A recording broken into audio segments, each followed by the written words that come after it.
Guru Mapel. Kita lanjut ke acara selanjutnya. Ya. Nah, acara selanjutnya kita adalah sekolah Al-Quran terbaik insya Allah ya. Jadi hari ini pun kami dari SDIT Al-Khairat akan memaparkan metode apa yang kami pakai untuk pembelajaran Al-Quran. Dan siapa-siapa bu gurunya, ustadz-ustazahnya siapa? Nah, anak-anak juga mau tahu kan? Yuk, sekarang Bu Puji cek lagi nih. Video on Bu Guru lihat. Ya, video on. Mana ya videonya? Kan anak-anak mau tahu nanti belajar Al-Qur'annya sama Bu Guru siapa? Sama ustazah siapa? Gitu ya.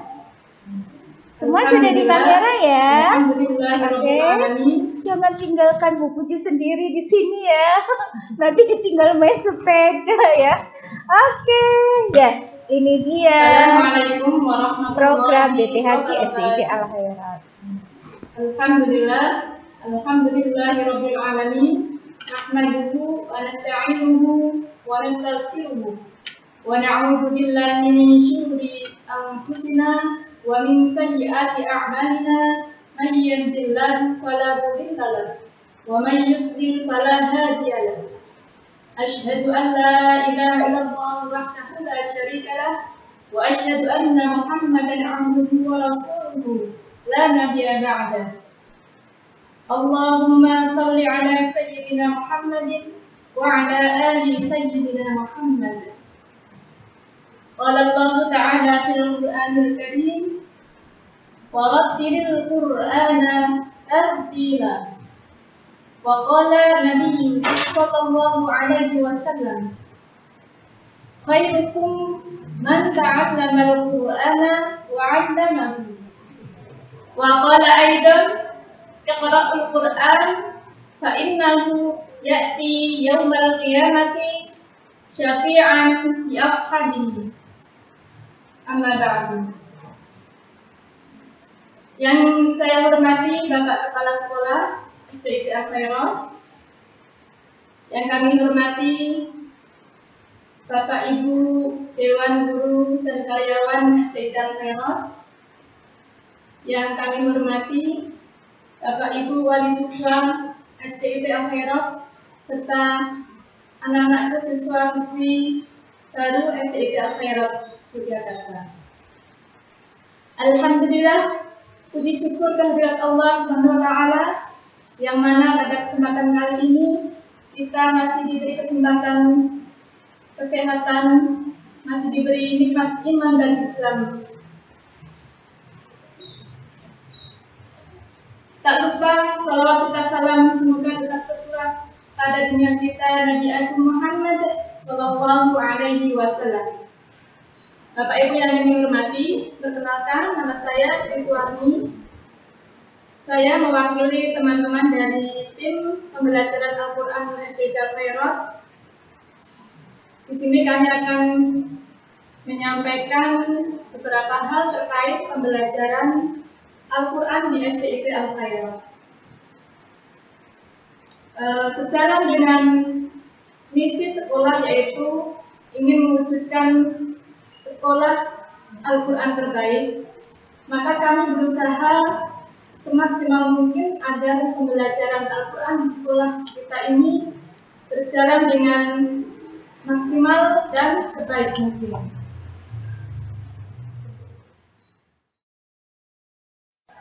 Bapak Ibu, selanjutnya akan saya sampaikan beberapa hal terkait pembelajaran Al-Quran di SDIT Al-Khairat. Bahwa sekolah kita menggunakan metode UMI sebagai metode pembelajaran Al-Quran.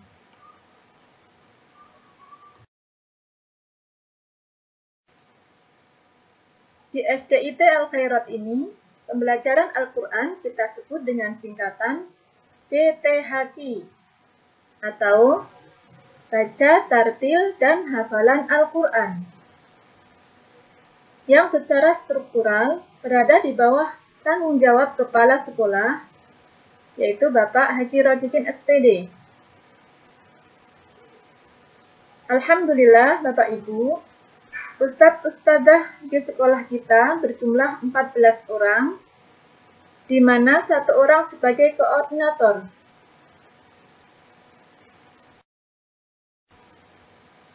Kemudian, kenapa sekolah memilih UMI sebagai metode pembelajaran Al-Quran?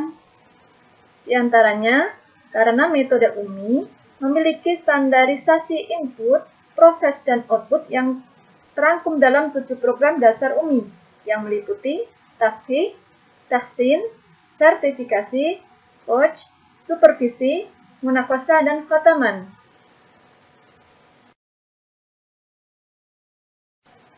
Bapak Ibu, metode UMI memiliki moto mudah, menyenangkan, menyentuh hati.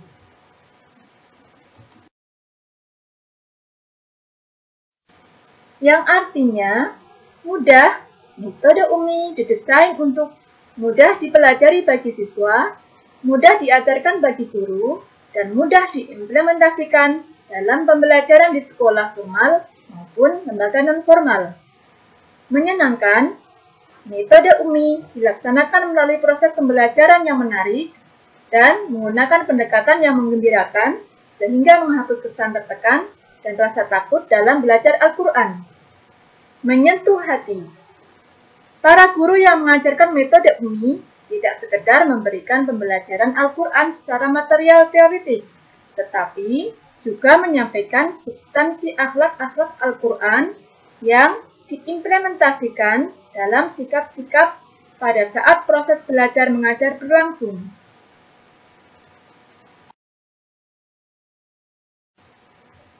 UMI Foundation memiliki visi menjadi lembaga terdepan dalam melahirkan generasi Qurani. UMI Foundation juga bercita-cita menjadi percontohan bagi lembaga-lembaga yang mempunyai visi yang sama dalam mengembangkan pembelajaran Al-Quran yang mengedepankan pada kualitas dan kekuatan sistem.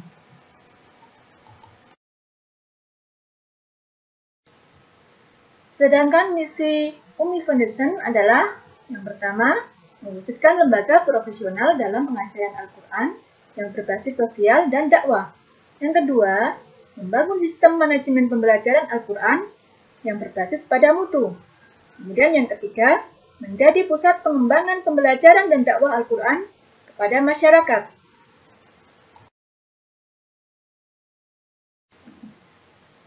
Mengapa bernama UMI? Ada beberapa alasan. Yang pertama, UMI bermakna ibuku. Berasal dari bahasa Arab dari kata ummun dengan tambahan ya mutakalim. Yang kedua, untuk menghormati dan mengingat jasa ibu. Ibulah yang mengajarkan banyak hal kepada kita, juga mengajarkan bahasa pada kita. Yang ketiga, pendekatan yang digunakan dalam pembelajaran Al-Quran metode UMI adalah pendekatan bahasa ibu, yang pada hakikatnya terdiri dari 3 unsur, yaitu direct method atau metode langsung, repetition atau diulang-ulang, dan kasih sayang yang tulus.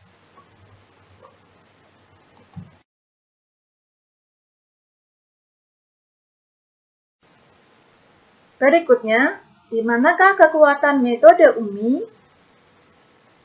Metode UMI tidak hanya mengandalkan kekuatan buku yang digunakan anak dalam belajar Al-Quran, tetapi lebih pada 3 kekuatan utama. Di antaranya adalah yang pertama, metode yang bermutu. Dalam hal ini, buku belajar membaca Al-Quran metode UMI yang terdiri dari buku Prateka, jilid 1-6, buku UMI remaja atau dewasa, Gharibul Quran, tajwid dasar, beserta alat peraga dan metodologi pembelajaran. Yang kedua, guru yang bermutu. Semua guru yang mengajar Al-Quran metode UMI diwajibkan minimal melalui 3 tahapan, yaitu tasghih, tahsin, dan sertifikasi guru Al-Quran. Kualifikasi guru yang diharapkan metode UMI adalah sebagai berikut. Pertama, tartil membaca Al-Quran, dalam hal ini lulus tasghih metode Umi. Yang kedua, menguasai Gharibul Quran dan tajwid dasar. Seorang guru Al-Quran diharapkan mampu membaca Gharibul Quran dengan baik dan menguasai komentarnya, serta mampu menghafal teori ilmu tajwid dasar dan menguraikan ilmu tajwid dalam ayat Al-Quran. Yang ketiga, terbiasa membaca Al-Quran setiap hari. Kemudian yang keempat, menguasai metodologi Umi, yaitu guru Al-Quran metode Umi harus menguasai metodologi atau cara mengajarkan pokok bahasan yang ada di semua jilid Umi. Yang kelima, seorang guru harus berjiwa da'i dan murabi. Guru tidak hanya sekedar mengajar atau mentransfer ilmu, tetapi guru Al-Quran hendaknya bisa menjadi pendidik bagi siswa untuk generasi Qurani. Yang keenam, disiplin waktu. Guru Al-Quran hendaknya terbiasa dengan tepat waktu setiap aktivitasnya. Yang ketujuh, komitmen pada mutu. Guru Al-Quran metode Umi senantiasa menjaga mutu di setiap pembelajarannya. Kemudian, kekuatan metode Umi yang ketiga yaitu sistem berbasis mutu. Sistem berbasis mutu di metode Umi dikenal dengan 10 pilar sistem mutu. Di antaranya adalah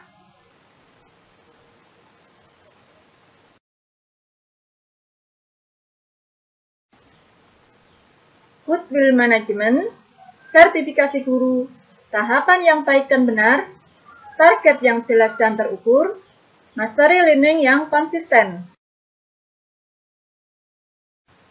Waktu yang memadai, quality control yang intensif, rasio guru dan siswa yang proporsional, progress report setiap siswa, dan koordinator yang handal. Di dalam metode Umi, terdapat 4 model pembelajaran. Yang pertama, privat atau individual. Metodologi ini digunakan jika jumlah muridnya banyak atau bervariasi sementara gurunya hanya satu. Selanjutnya, jika jilid dan halamannya berbeda atau campur. Biasanya dipakai untuk jilid rendah atau jilid 1 dan 2. Metodologi ini banyak dipakai untuk anak usia TK. Kemudian, model pembelajaran yang kedua yaitu klasikal individual. Metodologi ini digunakan jika dalam satu kelompok jilidnya sama, halamannya berbeda, dan biasanya dipakai untuk jilid 2 atau jilid 3 ke atas. Kemudian, metodologi yang ketiga yaitu klasikal baca simak. Metodologi ini digunakan jika dalam satu kelompok jilidnya sama, halamannya berbeda. Biasanya banyak dipakai untuk jilid 3 ke atas atau pengajaran kelas Al-Quran. Kemudian, model pembelajaran yang keempat yaitu klasikal baca simak murni. Metode baca simak murni sama dengan metode klasikal baca simak, hanya perbedaannya kalau klasikal baca simak murni, jilid dan halamannya anak dalam satu kelompok sama.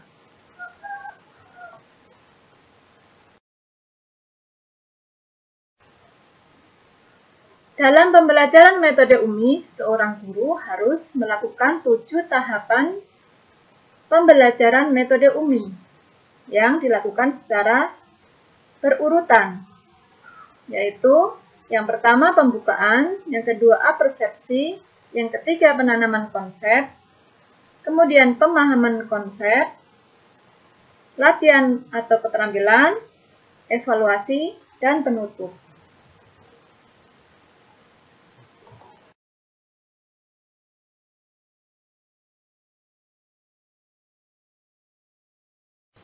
Bapak Ibu, demikian yang dapat saya sampaikan terkait pembelajaran Al-Quran di SDIT Al-Khairat. Selanjutnya akan kita tayangkan beberapa foto dari tim BTHQ dan beberapa foto pembelajaran dan kegiatan di sekolah kita ini. Bapak Ibu, baik, kita perkenalkan satu persatu Ustadz-Ustadzah kita di sekolah tercinta kita ini ya. Yang ini Bu Noktriasih atau dipanggil Bu Noktri. Beliau akan membimbing kelas 1, 2, dan 3. Kemudian Bu Endar Afiatun atau Bu Endar juga akan membimbing kelas 1, 2, dan 3. Bu Alfi Nur Hidayati atau dipanggil Bu Alfi dan Bu Tria Yulia Widyaningrum atau Bu Yuli. Beliau berdua juga akan membimbing kelas 1, 2, dan 3.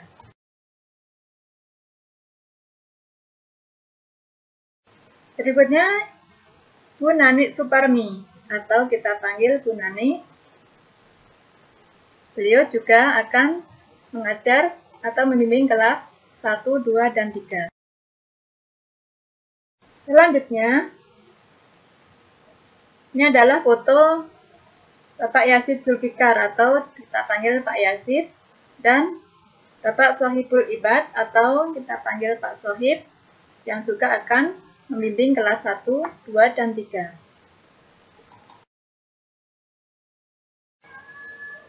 Selanjutnya, kita juga akan memperkenalkan Ustadz-Ustadzah pembimbing kelas 4, 5, dan 6. Yaitu ada Bu Ija Hadijah atau Bu Dija, ada Bu Tri Juli Ratnasari atau Bu Juli, ada Bu Wiwin atau Putri Winahi Wulansari, Bu Siti Sundari atau kita panggil Bu Siti, Bu Indra Susana atau Bu Ana, dan Bapak Muhammad Tajul Umam atau Pak Umam.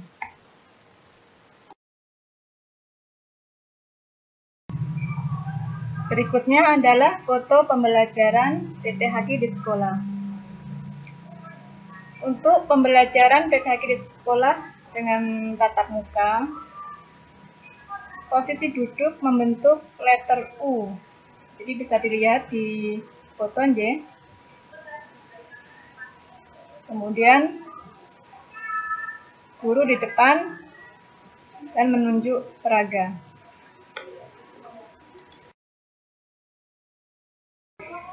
Jadi dalam pembelajaran Al-Quran metode Umi, dari mulai cara duduk, kemudian membaca doa sampai penutup, sudah mengikuti standar yang telah ditentukan.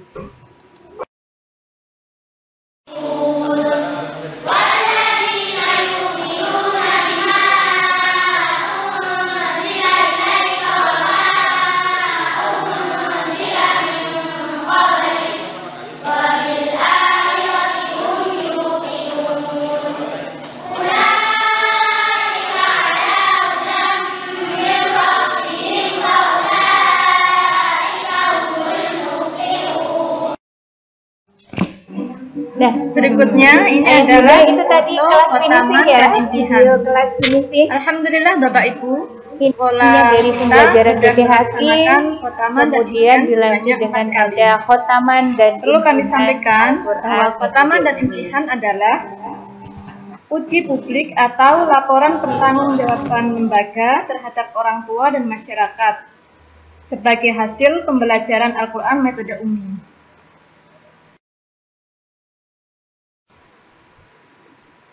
Bapak Ibu, foto yang sebelah kiri ini adalah kegiatan pramunakosyah. Jadi sebelum anak-anak melaksanakan prosesi khotaman dan imtihan, sebelumnya sudah melalui proses yang sangat panjang, mulai dari masuk kelas finishing, kemudian di pramunakosyahkan atau latihan ujian sebelum nanti masuk ke munakosyah. Nah, pramunakosyah ini biasanya dilaksanakan sebanyak 10-12 kali. Ini sebagai latihan mental dan kemampuan anak-anak agar terasah sebelum kegiatan munakosyah atau ujian. Nah, kegiatan munakosyah nantinya akan diuji oleh tim dari UMI daerah atau UMI pusat. Sedangkan foto yang kanan adalah foto pembagian rapor setiap semester. Bapak Ibu yang kami hormati, demikian yang dapat saya sampaikan terkait pembelajaran Al-Quran metode UMI di sekolah SDIP Al-Merah ini. Selanjutnya, terkait pembelajaran jarak jauh, insya Allah kami telah mempersiapkan metode yang pas untuk pembelajaran jarak jauh. Semoga kedepannya anak-anak dapat menerima pembelajaran dengan baik.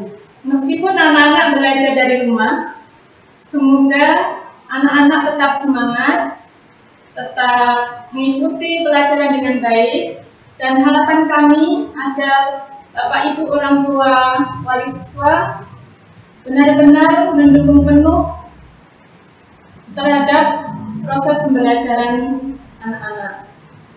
Demikian yang dapat kami sampaikan. Apabila ada hal yang kurang berkenan, mohon dimaafkan. Billahi taufiq wal hidayah. Assalamualaikum warahmatullahi wabarakatuh.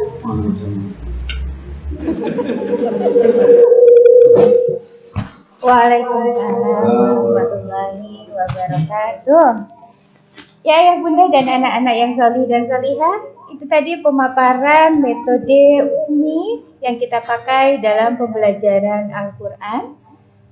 Nah, sekarang tibalah saatnya kita untuk barangkali dari awal hingga akhir acara tadi ada yang mungkin mau disampaikan dari ayah bunda. Kita membuka